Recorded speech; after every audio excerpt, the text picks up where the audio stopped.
오케이? 그러면 또 이어서 살펴보겠습니다. 우리 이제 처음 만났으니까는 이제 뭐 이런저런 그 뭐 환경 설정 또 어떻게 이제 의사소통해야 될 것인가 뭐 이런 얘기 이제 넘어서고 있고요. 이제 본론에 들어가서 노력하겠습니다. 우리 진행과 관련해서 한 가지 이제 안내 말씀드리면 이제 오전에 이제 2시간 진행하고 이제 점심 식사하러 가시는데 그 점심 식사하러 가셔서 거기 보셔서 아시겠지만 이게 그 시간을 이제 배정한 이유가 그보다 늦게 가시면 배식이 뭐 그냥 매진될 수도 있고, 그죠? 아니면 여기서 우물쭈물하다가 가시면은 줄을 길게 서셔서 기다리실 수가 있거든요. 그래서 이제 점심 때는 그냥 종료가 되면 가급적 빨리 이제 권장드리고 하시던 어떤 그렇게 해결이 안 되면 갔다 와서 해결하시는 걸 이제 권장드립니다. 그렇고요. 그리고 이제 그 우리는 그 후에 5시간이죠. 그렇게 되면 이제 총 7시간인데 그래서 이 5시간 생각하면 약간 이제 답답하니까 중간에 빅브레이크를 한번 갖겠습니다. 그래서 현재 진행에 따르면 이제 매 40분에 시작하니까 3시 20분부터 40분까지 20분간의 이제 빅브레이크를 갖겠습니다. 왜? 그냥 힘드니까요. 다른 이유는 없어요. 그냥 힘들어서 그래요. 그래서 제가 진행한 과정도 다 그렇게 합니다. 다 그렇게 하고 제가 월캠에서 2013년인가 그때부터 이제 해왔거든요. 이제 10년 좀 넘었어요. 그 빅브레이크에 대해서 VOC가 나온 적은 단 한 번도 없습니다. 그죠? 단 한 번도 없었어요. 지난 10년간 수만 명의 분들한테 말씀드렸는데 단 한 번도 없었어요. 그래서 이번에도 아마 통계적으로 없지 않을까? 그렇습니다. 왜냐하면 쉬는 건 중요한 일이니까요. 그래서 이번 시간은 40분간 진행될 예정입니다. 그렇고요. 그러면 이제 다시 같이 살펴보겠습니다.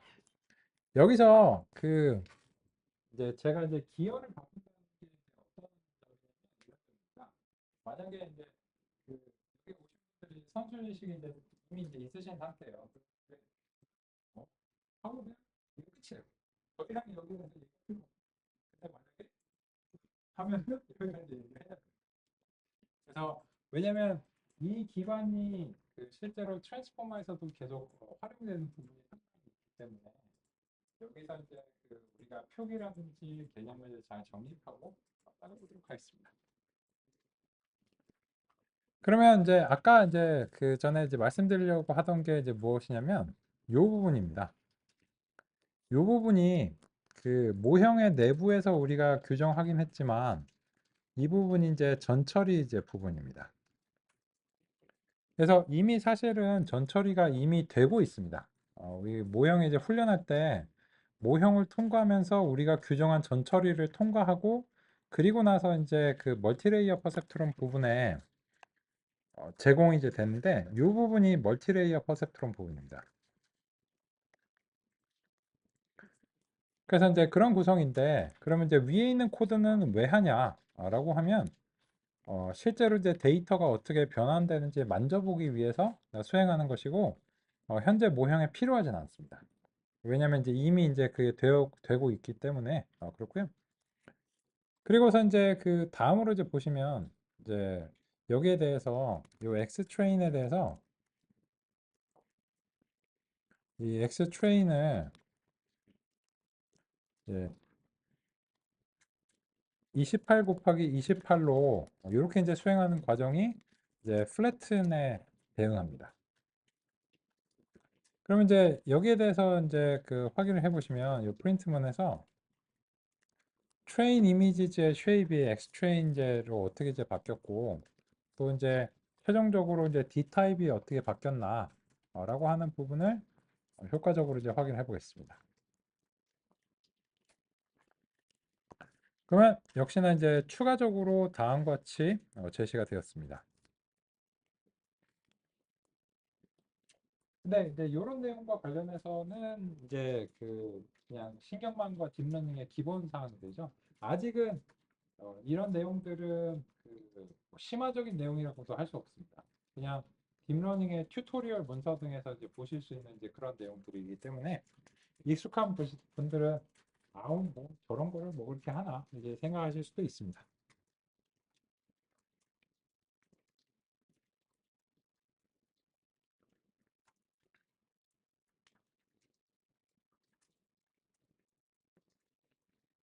잠시 확인하겠습니다.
지금 제가 사용하고 있는 이 배경 음악은 이제 1분 46초짜리인데요.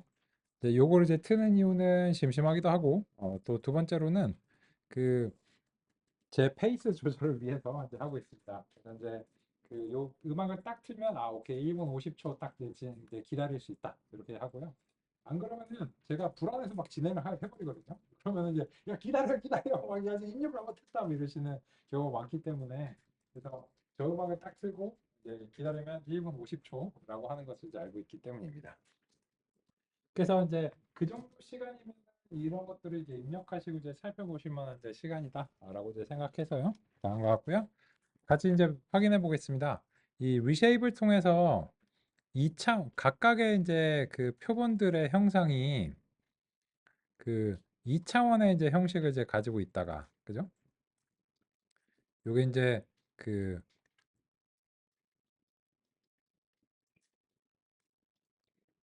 2D에서 1D로 바뀝니다. 그래서 이제 28이 784가 되는데, 그러면 이제 여기서 이제 진행한 부분들이 이제 어떤 것인가? 이렇게 이제 개념도가 이제 준비되어 있어서 같이 이제 살펴보겠습니다. 기계학습 모델의 데이터를 제공할 때는 일련의 전처리 작업이 필요할 수 있습니다. 모델을 제공하기 전 데이터를 원본이 아닌 어떤 형태로든 가공하면 그러한 작업은 통칭해서 전처리라고 하겠습니다.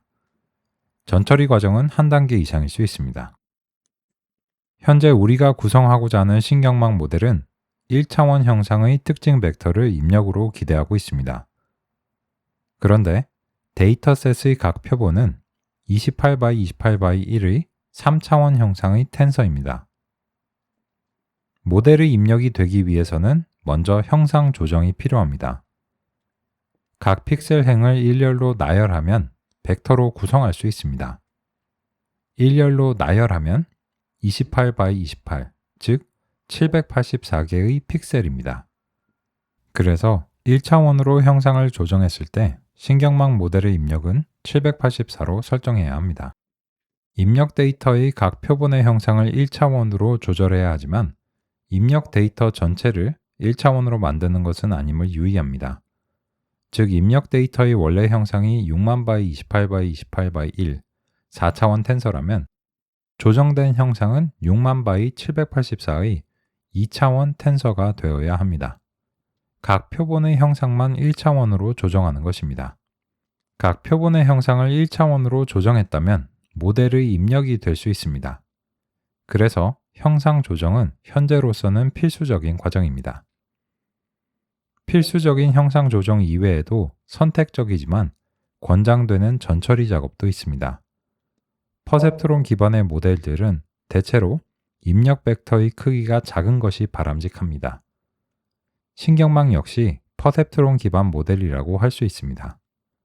그래서 종종 값의 상대적 차이를 보존하면서 크기는 작게 변환하는 단위 조정 작업을 수행합니다.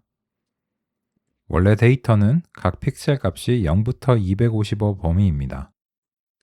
가능한 최대값 250으로 각각의 값을 나누면 값의 범위가 0부터 1 사이로 줄어듭니다. 음수가 없기 때문에 이렇게 수행하면 픽셀들 사이 상대적 차이값을 여전히 유지하면서도 훨씬 더 작은 범위의 값으로 변환할 수 있습니다. 이와 같은 단위 조정은 종종 정규화라고 부릅니다. 정규화의 방식은 여러 가지가 있습니다. 현재 적용한 방식은 최대 최소 단위 변환이라고 하며 변환 결과 0일 범위의 값으로 만들어줍니다. 그렇습니다. 그죠? 그래서 이제 그런 작업을 이제 수행하신 것이 이제 요 그 두 개의 전처리 계층의 역할이다라고 할 수 있습니다. 그러면 이제 여기에 대해서는 우리가 이제 그 살펴보기 위해서 직접 조정을 했지만 이제 실제로는 그냥 조정되지 않은 요 트레인 이미지를 넘겼습니다. 왜냐하면 이 트레인 이미지를 그냥 28 x 28로 이제 조정하지 않고 그냥 요 내부에서 처리를 하는 것이 가능하면 바람직하기 때문입니다. 그래서 이제 그런 부분들 이제 살펴봤고, 그러면 이제 다음 두 개의 계층으로 관심을 이제 가져보겠습니다. 이것은 이제 멀티레이어 퍼셉트론입니다.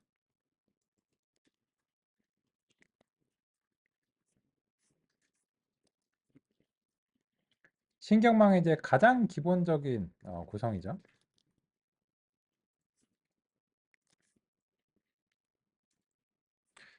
일단은 그 퍼셉트론이라는 용어부터 먼저 소개를 드려야 납득이 되시는 분들도 이제 계신 것 같아서 그 이런 얘기를 원래 여기서는 안 하는데 그 사전 확인 결과를 좀 반영해서 말씀드리도록 하겠습니다. 안 그러면 이제 그 첫 번째 용어가 꼬이기 시작하면은 이 다음으로 계속 이제 쌓여 올라가기 어려우니까요. 같이 살펴보겠습니다. 19세기 선형회기가 만들어지던 시점은 통계학이 탄생하던 시점이었습니다. 통계학이 기존의 수학과 다른 점은 수집된 관측치, 즉 데이터를 기반으로 모형을 형성한다는 것입니다. 모형을 형성한다는 것은 데이터를 발생시킨 근본적인 원인을 고찰한다는 것을 의미합니다. 어떠한 데이터가 발생한 원인으로 추정되는 모형이 올바르다면 그러한 모형을 기반으로 새로운 것에 대해 예측하고 기대할 수 있게 됩니다. 지능의 반대는 본능 또는 반사적 반응이라고 할 수 있습니다. 본능과 반사적 반응은 이해 없이 정해진 동작을 하는 것이기 때문에 여러 상황에 유연한 적용이 어렵습니다.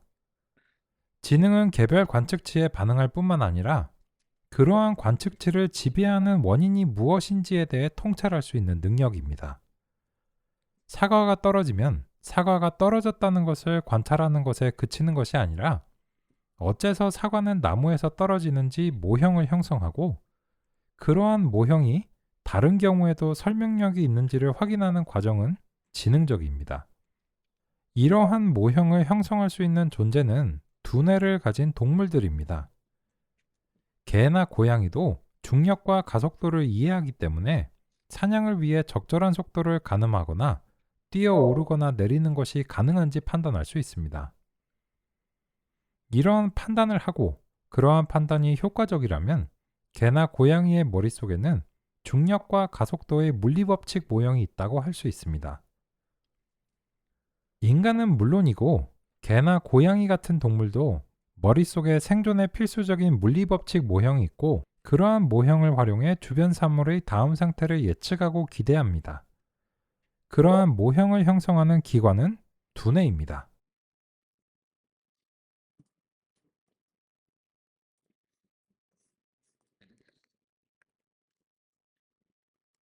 무언가의 원리를 이해한다는 것은 그것을 재현할 수 있다는 것을 의미합니다. 지능에 대해 이해한다는 것은 지능을 재현하는 것으로 확인할 수 있습니다. 19세기는 현미경의 발전으로 뉴런이 밝혀지고 전기와 전자회로를 활용하기 시작했습니다.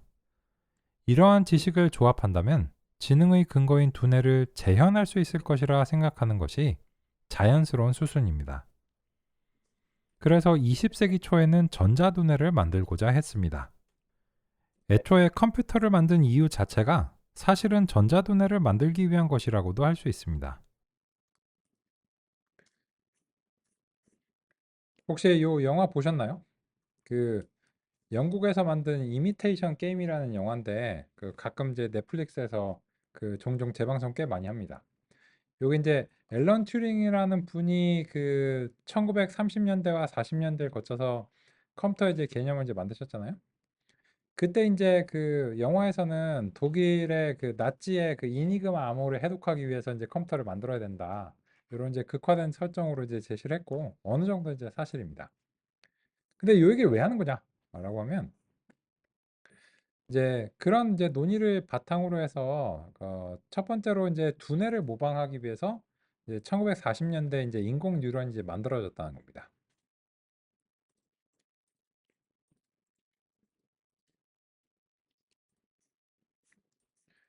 그러면 이제 여기에 대해서 그 우리가 이제 그 신경 퍼셉트론으로부터 신경망까지 그 빠르게 이제 전진을 이제 해보려고 합니다.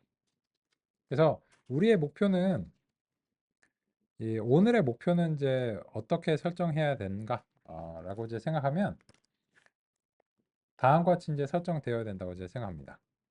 제가 이제 딥러닝의 발전사를 그 계략적으로 이제 여기 준비해 봤는데 우리가 이제 요 딥러닝의 2020년대 이후에 챗GPT가 어떻게 동작하는지 이런 것들을 이제 알고자 합니다. 그런데 요 챗GPT의 근본이 되는 신경망은 1980년도에 이미 만들어졌고요. 그거의 이제 기본 틀은 1950년대, 60년대부터 이제 이미 이제 만들어졌습니다. 근데 그 얘기를 왜 지금 하는 거야? 라고 하시면 지금 요때 이제 개발된 이 틀이 챗GPT에서도 여전히 일부 사용이 됩니다. 그래서 이제 여기에 있는 표기는 이해를 위해서도 필요하고 실제로도 사용하셔야 되기 때문에 같이 이제 살펴볼 가치가 있습니다. 그랬어.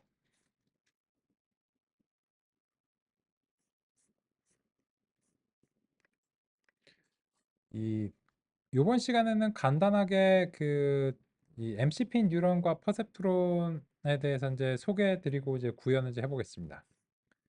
그러면 일단 신경망을 벌써 이제 다 구성을 하셨는데 요거를 이제 납득하기 위해서 우리가 이제 그 살펴보는 과정이라고 이제 생각하시면 되고 새로운 코드를 이제 하나 작성해서 이 신경망 리뷰를 이제 보겠습니다.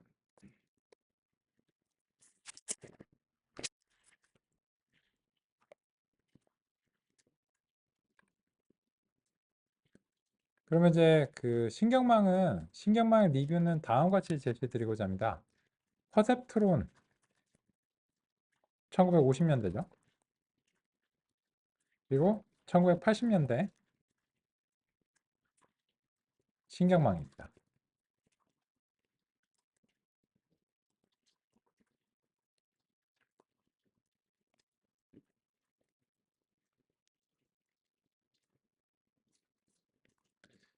그리고 그 리뷰 이제 제가 이제 필요에 의해서 이런 이제 표기들을 리뷰할 필요는 있지만 이거를 이제 완전히 다 상세하게 살펴보는 거는 이제 이번 과정의 이제 목표는 아닙니다.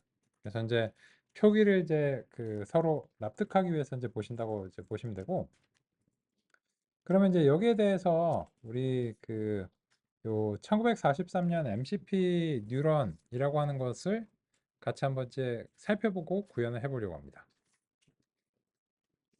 전자두뇌를 그 결과 1943년 매클로치 피츠 뉴런이 발명되었습니다. 이름이 어려우니까 앞으로는 줄여서 MCP 뉴런이라고 하겠습니다. 우리의 맥락에서는 인공 뉴런이라고 하거나 그냥 뉴런이라고 부르겠습니다. MCP 뉴런의 수학적 표현을 살펴보겠습니다.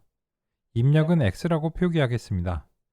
이것은 여러 개의 특징들로 구성된 벡터 형식의 값입니다. 정보는 통째로 들어오는 것이 아니라 여러 가지 특징으로 나눠져서 처리됩니다. 각각의 특징들은 가중치가 부여됩니다. 입력에 의미를 부여하기 위한 장치입니다. 가중치가 부여된 각 입력은 단일한 값으로 취합됩니다. 취합된 값을 일정한 기준에 따라 판단해 최종 출력을 발생합니다. 이러한 과정은 활성화라고 합니다.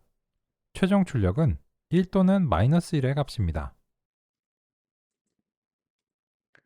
그러면 여기 있는 그림을 구체적인 파이썬 코드로 같이 한번 이제 만들어 보겠습니다. 예를 들어서 요 x를 왜 이래? 적당히 이제 아무 값이나 하나 이제 만들겠습니다. 통상적으로 이 과정에서 하는 일은 아니지만요. 그래서 이제 다음과 같이 이제 x라고 하는 걸 수행하고 이런 벡터는 요런 이제 코드는 앞으로 이제 다음 같은 수학적 표기로 표현을 이제 하겠습니다. 이거는 안 하셔도 돼요. 이건 제가 이제 레이텍스 이제 문법을 쓰고 있어서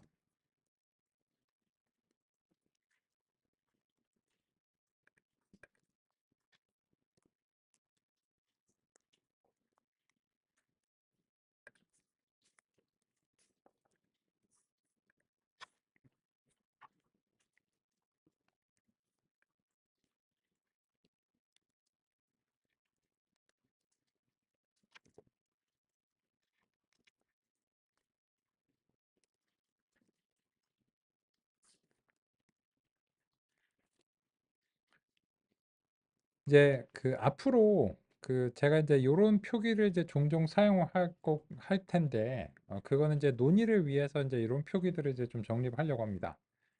그러면 이제 여기 이제 건 무슨 말이냐면 아까 말씀드린 대로 요게 어떤 하나의 데이터 포인트입니다.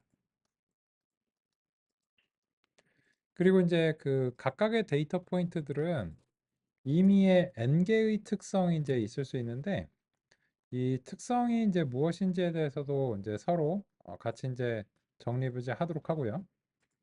그리고 나서 이제 여기에 이제 표기는 이제 이 R이라고 하는 것은 이제 실수로 리얼 넘버를 이제 뜻하고 그리고 이제 여기 이제 N이라고 하는 것은 그게 1차원이고 값이 이제 N개가 있다라고 하는 이제 그런 것을 뜻합니다.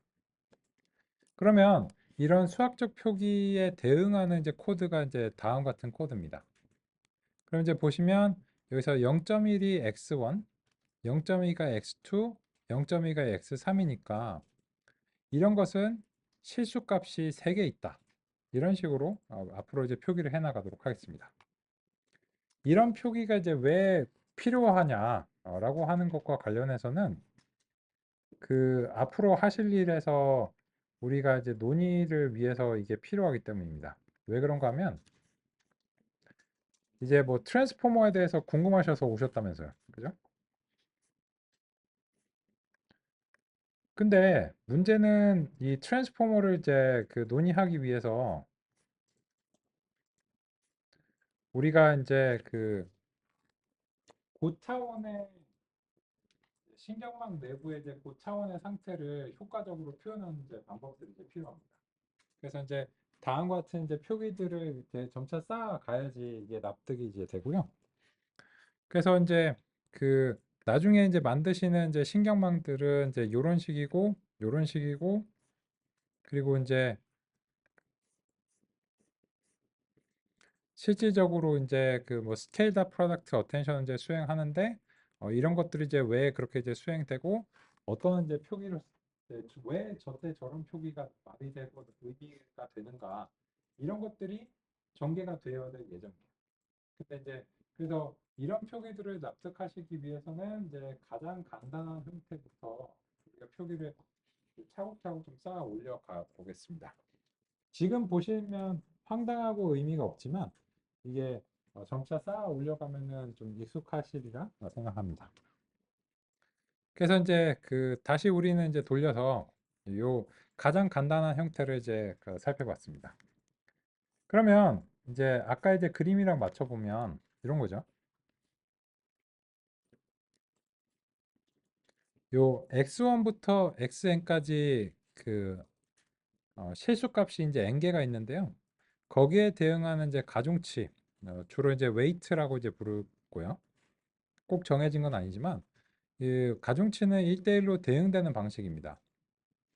그래서 이제 x1에 대응하는 w1이 있고요. x2에 대응하는 w2, xn에 대응하는 이제 wn 이렇게 이제 있습니다.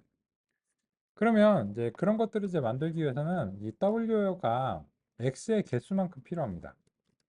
근데 요거는 랜덤하게 좀 만들겠습니다. 그래서 그 x가 지금 이제 세 개가 있으니까 거기에 이제 대응하는 방식으로 다음과 같이 이제 w를 이제 만들고요.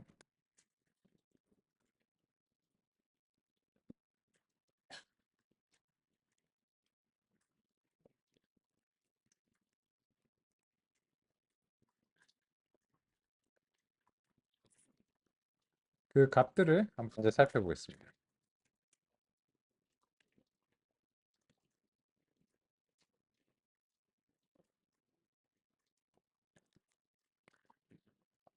이제 여기서 이제 제가 이제 사용한 이런 거는 그냥 폼나게 보이기 위해서 쓰는 겁니다. 그래서 이런 표기에 대해서는 이제 신경 쓰실 거 없는데 만약에 이제 대학원 이상에서 그 공학이나 이제 수학적인 그런 과정을 이제 전공하셨다면 이제 논문 쓸 때 수학 기호를 위해서 이제 레이텍이라고 하는 이제 문법을 이제 사용하시잖아요. 그래서 이제 그런 거고 이거를 이제 사용해보고 싶다, 뭐 저렇게 이제 쓰고 싶다 이렇게 하시면 두 가지 방법인데 첫 번째는 제가 노트북에 이제 쓰니까 제 노트북에서 그냥 클릭해서 보시면 이제 저게 나와요. 네, 그래서 나오시고 어떻게 쓰는지 보실 거고 두 번째는 이렇게 쓰고 싶은데 챗GPT한테 물어보시면 어떻게 쓰는지 알려줘요.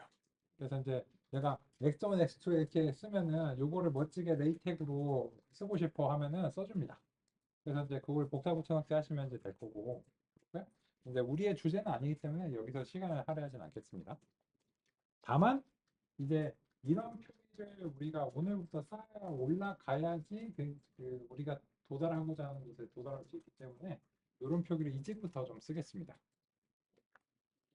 그러면 이제 여기에 대응해서 지금 이제 W가 다음과 같이 이제 구성이 됐다면 이런 거죠. 그래서 이제 두 줄 이상이니까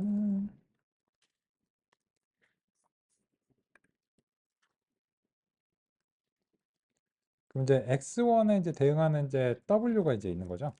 W가 이제 있고 왼쪽 대괄호 오른쪽 대괄호에 대응해서 W1, W2 그리고 이제 점점점 찍고 WN 이렇게 이제 하고 얘도 역시나 N개여야 되니까는 여기에 대해서 이렇게 쓰겠습니다.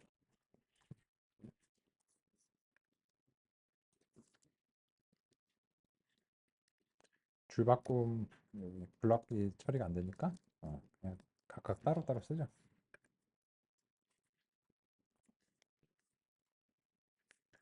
그러면 이제 여기 보시면 이제 X1에 대응하는 W1이고요. X2에 대응하는 W2고 이제 그 n개가 몇 개 있든지 간에 어쨌든 이제 xn에 대응하는 이제 wn이 다음과 같이 이제 형성이 되는 것이 필요하고 둘 다 이제 실수값인데 얘네들이 이제 실수값이 되기 위해서는 이제 메모리에서는 부동소수점으로 표현을 해야 되죠.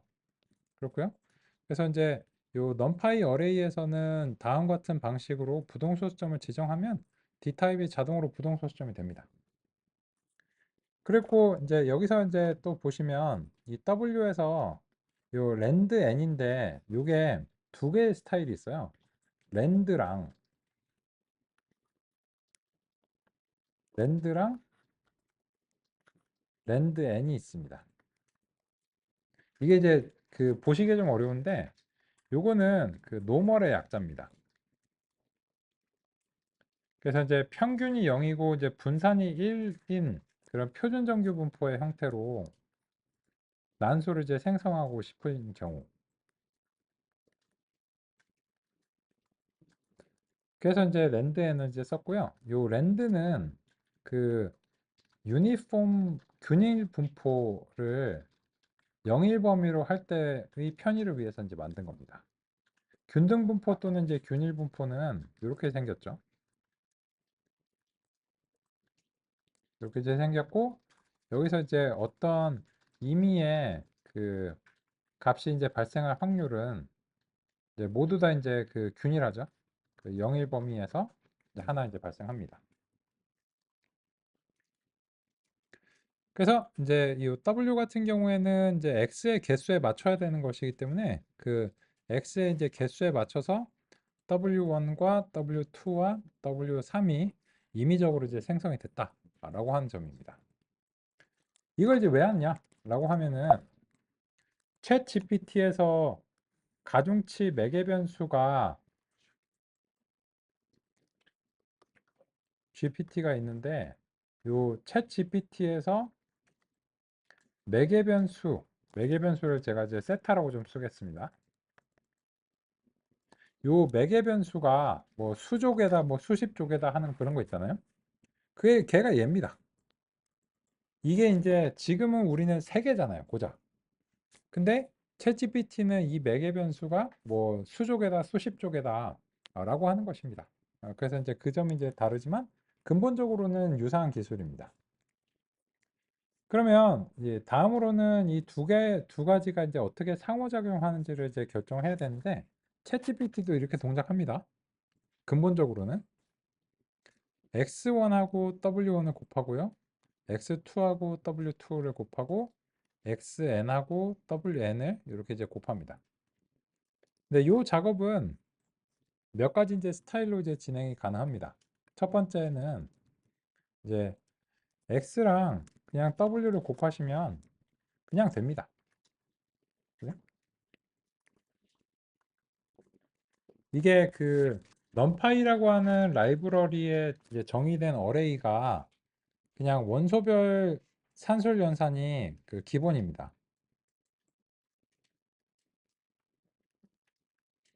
그래서 그 말은 이제 무슨 말이냐면 이제 프로그래머이신 경우에는 요거를 이제 수행하기 위해서 포문으로 x들을 이제 돌려가면서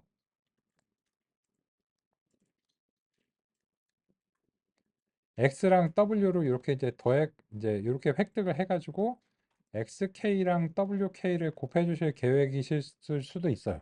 근데 그게 필요하지 않다는 겁니다. 그래서 이제 그냥 바로 곱하기를 이제 수행하시면 이제 되겠습니다. 근데 곱하고 나서 그러면 어쩔 것이냐 라고 하는 부분과 이제 관련해서 세 번째 이제 단계죠. 그래서 이제 요 취합을 하는 이제 단계. 첫 번째 단계가 가중치를 이제 어, 할당하는 거고요. 두 번째 취합하고 세 번째 활성화를 하게 되면 인공 뉴런을 이제 만드실 수 있게 됩니다. 그러면 이제 가중치를 부여한다는 게 어떤 의미인가? 같이 이제 살펴보겠습니다. 지능적인 동작은 입력을 차등해서 처리하는 능력이라고 할 수 있습니다. 모든 입력을 있는 그대로 처리하는 것은 지능적이라고 하기 어렵습니다. 지능적인 존재는 상황에 따라 중요한 정보와 그렇지 않은 것을 나누고 중요한 것을 우선해서 처리합니다. 입력을 차등해서 처리하는 능력은 가중치로 표현됩니다. 가중치는 입력에 곱해지는 값입니다. 입력값을 얼마만큼 부과시키는가를 수학적으로 표현하려면 곱하기가 적당하기 때문입니다. 예를 들어 어떤 입력값이 0.1이라고 했을 때 가중치 값이 0.1이라면 결과값은 0.01이 됩니다. 같은 입력값에 대해 가중치 값이 10이라면 결과값은 1.0이 됩니다. 가중치를 중요도라고 비유하면 같은 입력에 대해 가중치가 크면 클수록 그 입력의 효과를 더욱 강조한다고 생각할 수 있습니다. 가중치가 0이라면 어떠한 입력값이 들어와도 해당 입력은 출력에 기여하는 바가 없게 됩니다. 따라서 처음부터 들어오지 않은 것과 마찬가지라고 할 수 있습니다. 그렇다면 이것은 전체적으로 중요하지 않다라고 평가할 수 있습니다.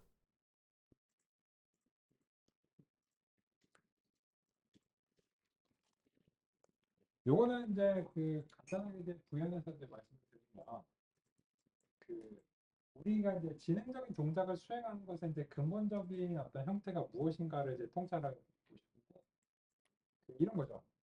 그 점심 드신 거 기억나시죠? 그 기억 안 나시면 이제 치매죠. 근데 그 점심 드시러 가셔서 줄 서 있던 사람들의 얼굴이 다 기억나시나요? 그게 기억나시면 자폐입니다. 그죠? 야, 내가 막 봤어 뭐 이런 사람 말고요. 그냥 모르는 사람들의 얼굴이 막 기억이 나. 막 포토그래픽 메모리 이런 식으로 기억나시면 그건 자폐예요. 그죠? 그래서 그 뭐 셜록 홈즈나 이런 데서 천재의 특성이 뭐 포토그래픽 메모리 이런 식으로 얘기하는데 오히려 반대죠. 천재들은 디테일들을 없애고 이 핵심적으로 중요한 부분이 무엇인지를 통찰하는 능력이 천재죠. 아인슈타인이 기억력이 좋아서 천재가 있다. 이제 우주의 본질에 대해서 통찰할 수 있으니까 천재인데 그런 얘기 왜 하는 거야? 그럼 우리가 지능적으로 동작하는 것은 예, 그 중요한 거는 우리가 잘그 눈여겨서 보고 중요하지 않은 거는 가중치를 그냥 없애듯이 그냥 있다. 그리고 이제 한번 생각해 보시면 뭐 사랑하는 뭐 자식이나 뭐 가족의 얼굴을 떠올려 보려고 한번 노력해 보세요. 안 되실 거예요. 아무리 사랑해도. 왜냐하면 우리는 그렇게 동작하지 않습니다. 우리는 그 있는 그대로 기억을 하는 게 아니고 이 어떤 특정한 다른 형태로 전부 압축해서 그 처리하는 것으로 짐작이 됩니다. 추정. 왜냐하면 우리가 그 이미지를 있는 그대로 저장한다면 사랑하는 사람의 얼굴이 바로 누가 있는 거 근데 안 되거든요. 아무리 여러분 봤어요. 아무리 사람 굉장히 노력해요. 그래서 화가들도 그 머릿속으로 기억을 하면서 그리지 않습니다. 사물을 보고 이렇게 그리고. 저번에 보니까 기안84가 이게 그 웹툰 그리는데 사진 나놓고 막 이렇게 그리잖아요. 그죠? 그게 그런 거예요. 이거 그림 잘 그리고 보지 말아야지 하는데 그게 아니에요. 그거를 보고 이제 그려야 되는데 근데 그게 이제 대본 그리느냐 보고 그리느냐 이런 게 좀 논란이 됐죠. 그게 무슨 상관인가 싶지는 않지만 근데 그 얘기를 왜 했냐면 가중치가 만약에 빵으로 할당이 된다 하면 얘가 아무리 어떤 값이 들어와도 얘는 그냥 되게 중요하지 않다. 이렇게 처리를 해버린다. 그래서 이제 가중치가 이제 그런 의미를 가진다라고 하는 점을 이제 같이 이제 확인해봤습니다. 그러면 이제 다음으로는 이제 연산적인 측면에서 우리가 이제 그 앞으로 많이 사용하게 될 그 거의 신경망의 이게 시그니처 연산이라고 할 수 있는 거죠.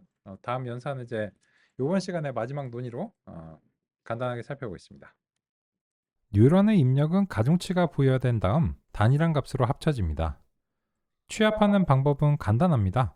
모두 다 더하면 됩니다. 이때는 곱하기가 아니라 더하기를 통해 수행하는 것이 맞습니다.